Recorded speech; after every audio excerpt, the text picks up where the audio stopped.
ce cikin tashi ya sani farin ciki.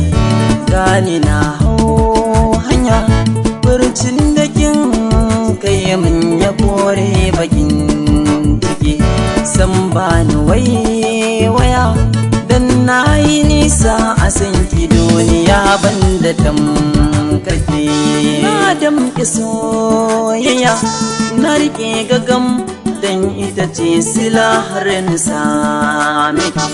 Zarar da na juya sai in ji daɗi a rai musamman idan na kallaki.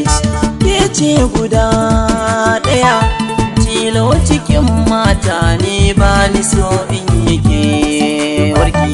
Mata ko ban hanya ga tanan zuwa sarauniya ko kuce diyar mulki. Na baki zuciya ɗauka da ke don